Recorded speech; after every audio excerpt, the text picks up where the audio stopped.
Welcome back. Well, the year is almost over and South Africans are gearing up to ring in the new year. Many use fireworks as part of their celebrations, but pets are the ones that usually pay the price. Animals are often traumatized by the bright lights and sounds, and many get injured while trying to escape the raucous. To discuss this, we're joined now by Meg Wilson from the NSPCA. Meg, thanks a lot for joining us this morning.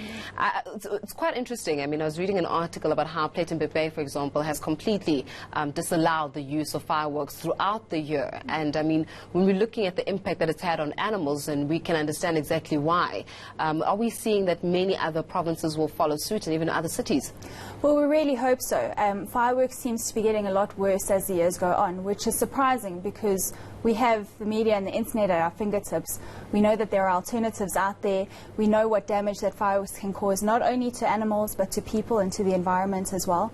And yet we still continue to do it. And in fact, the parties get more excessive as the years go on and the suffering increases. I mean, I'm seeing that people are opting to use laser lights now instead of actual fireworks in itself. Would you say it's a recommendable sort of alternative? Absolutely. I don't see laser light shows doing any harm to anyone. The sound factor and the pollution factor are taken out of that. So it's definitely a step in the right direction. Well-meaning individuals tend to turn to Chinese lanterns as well, but those are as impactful on the environment and on animals as well, which a lot of people don't understand. They're a fire hazard, and their wire frames also can maim and choke animals, and wild animals in particular.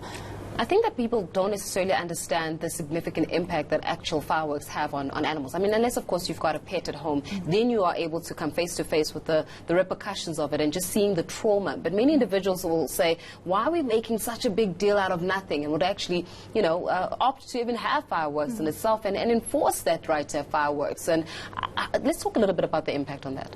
Well, absolutely. So the impact on that is not only the domestic animals, and that's what a lot of people forget, is that we have our animals at home that we can care for in these times.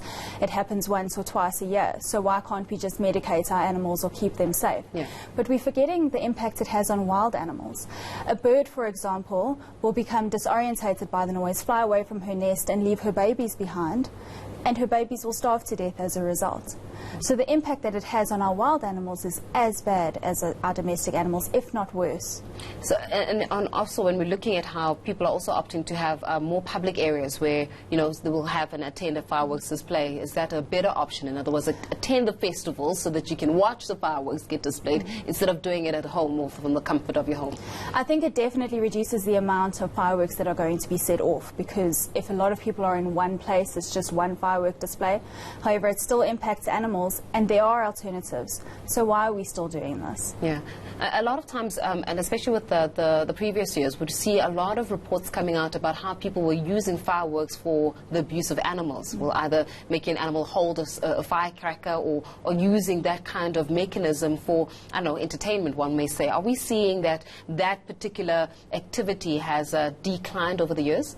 I wouldn't say it's declined. I think that we still have a very violent and deviant society within South Africa in particular, and people mix alcohol with fun, which is a disaster waiting to happen. Yeah, and then on the other side of it, of course, it's looking at what do we do then to protect our animals, especially during this time. I mean, we have this conversation year on year, but year on year, someone or someone's animal, even a wild animal, gets injured and gets traumatized, particularly during the festivities. So what are the best options, especially for those with domestic animals?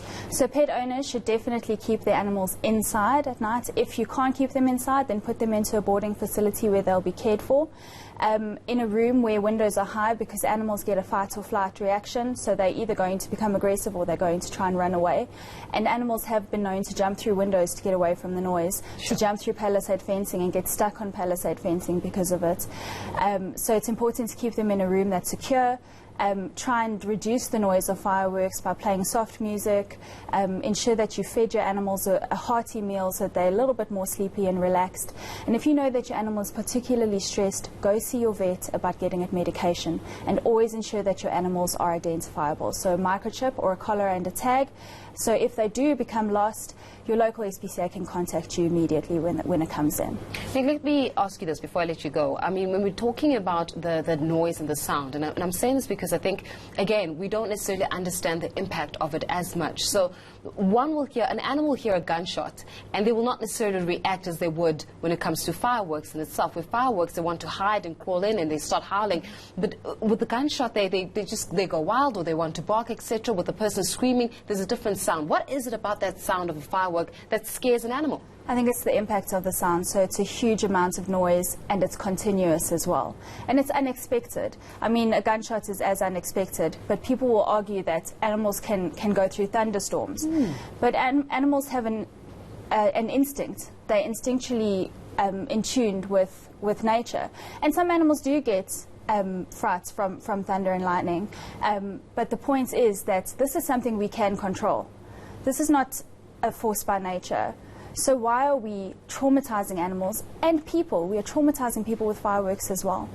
That's very, very, very true. We're going to leave it there for this morning, but thanks a lot for joining us and shedding some light. And hopefully we've got some individuals that are going to hear this truth and opt for laser lights instead of fireworks displays for this year. However, with that, let's take a reminder.